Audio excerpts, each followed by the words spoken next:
Kalau begitu langsung saja kita lanjutkan di informasi hari ini. Ingin mendapat imbalan sebesar 50 juta rupiah, seorang dukun nekat menculik anak pengusaha yang jadi pelanggannya. Pelaku akhirnya diamankan polisi tanpa perlawanan. Ia pun terancam 15 tahun penjara.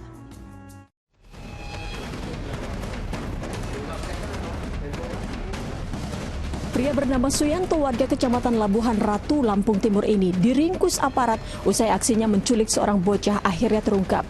Korban, anak berusia 9 tahun itu, diculik saat sedang berada di sekolah saat jam istirahat. CCTV di sekitar sekolah pun merekam detik-detik saat pelaku tiba di sekolah menggunakan motor. Rupanya pria yang merupakan dukun spiritual langganan orang tua korban itu nekat menculik untuk mendapat imbalan. Motif penculikan agar sang orang tua korban meminta jasa pelaku untuk menerawang sang anak yang hilang. Ia pun akan meminta imbalan sebesar 50 juta rupiah. Akal licik pelaku terbongkar setelah ibu korban melaporkan ke Polsek Pasir Sakti. Menculik dengan tujuan untuk meminta tebusan uang karena diketahui bahwa orang tua dari korban dari anak ini adalah pengusaha.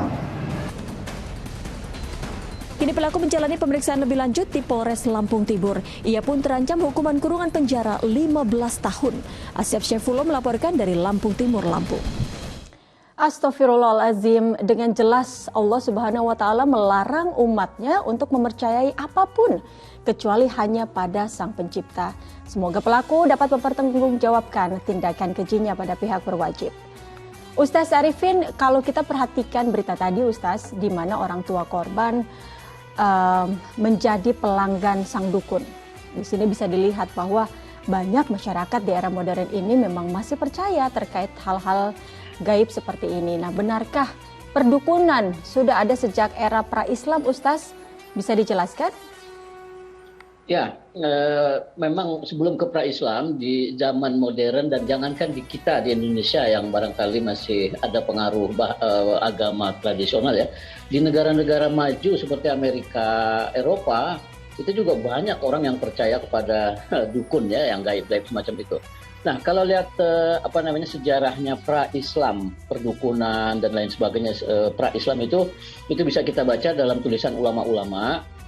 Dulu sebelum Nabi Isa lahir alaihissalam ya, artinya sebelum ada agama Nasrani yang dibawa oleh Nabi Isa, itu dukun-dukun bekerja sama dengan jin, dan jinnya itu mampu mendengar secara utuh apa yang disampaikan oleh malaikat di alam langit sana.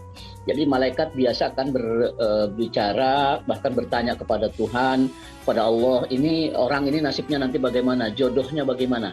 Nah, itu didengar, dicuri pendengaran oleh jin dan kemudian disampaikan kepada manusia. Tapi setelah Nabi Isa lahir dan diutus menjadi nabi, itu pintu langit, 3 pintu langit ditutup sehingga pendengaran jin menjadi berkurang gitu. Yang didengar oleh jin tidak seutuh ketika sebelumnya. Dan ketika kemudian Nabi Muhammad lahir, Nabi Muhammad diutus sebagai Rasul, itu seluruh pintu langit sudah ditutup. Nah, itu artinya bahwa dulu memang pra-Islam, sebelum Islam ada perdukunan semacam itu, jin-jin yang bisa menangkap obrolan malaikat di langit sana. Tapi pada zaman setelah Nabi Muhammad sampai sekarang itu, kalaupun masih ada, tidak akan bisa menangkap secara utuh gitu. Karena ayatnya banyak yang menyebutkan hal itu, tidak bisa menangkap secara utuh apa yang dibicarakan oleh malaikat. Nah, karena tidak utuh, berarti bisa saja apa yang disampaikan oleh jin kepada manusia itu tidak benar gitu. Yang salah adalah manusia yang mempercayainya itu gitu, karena merasa seolah-olah apa yang dia dengar dari jin itu pasti benar. Padahal penjelasan ulama tadi itu jelas sekali bahwa setelah Nabi Muhammad Rasulullah SAW itu diutus, sudah tidak ada lagi kemampuan jin untuk menangkap pembicaraan malaikat yang ada di langit sana gitu, ketika mendiskusikan ini jodohnya apa, nasib masa depannya bagaimana, kaya atau miskin, dan seterusnya.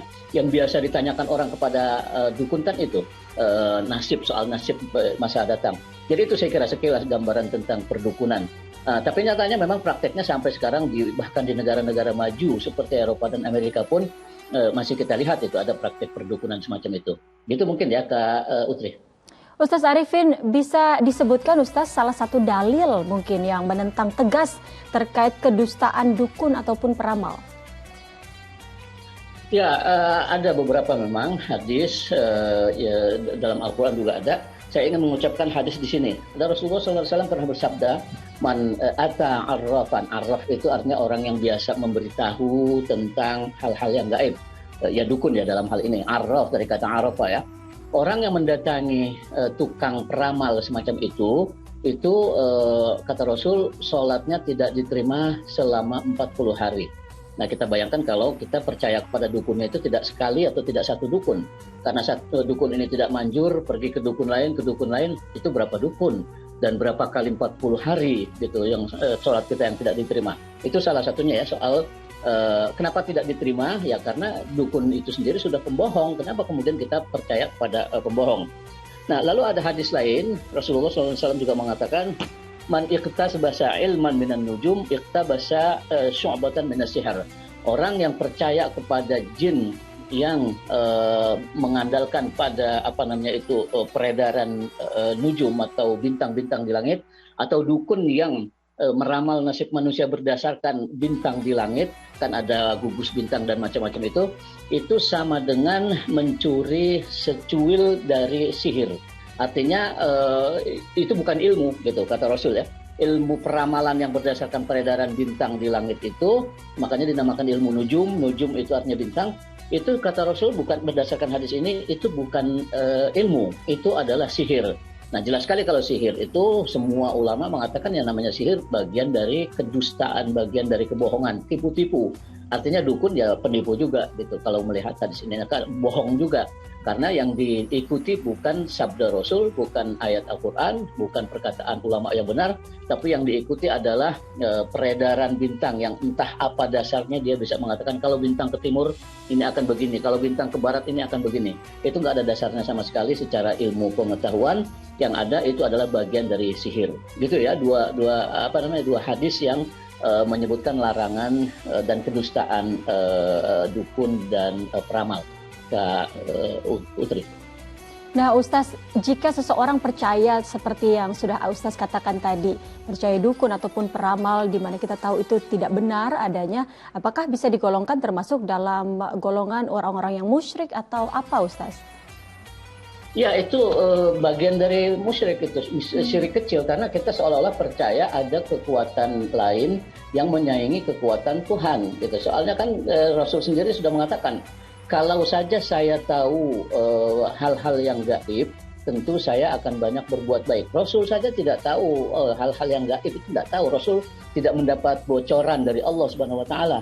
Nah, kalau seorang seperti Rasul sallallahu alaihi wasallam saja tidak dapat bocoran, akan mustahil orang lain bisa dapat bocoran. Lalu kenapa kita percaya kepada orang-orang tertentu yang mengatakan, oh ini Bapak kalau begini nanti akan begini. Oh Anda kalau sekarang melakukan ini itu nanti akan kaya 7 kali lipat dari, dan seterusnya macam-macam.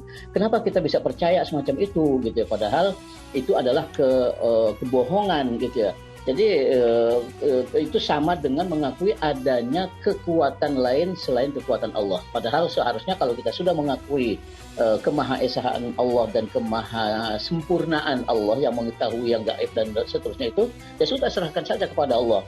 Kita hanya diperintahkan untuk berbuat saat ini. Hasilnya bagaimana itu terserah Allah.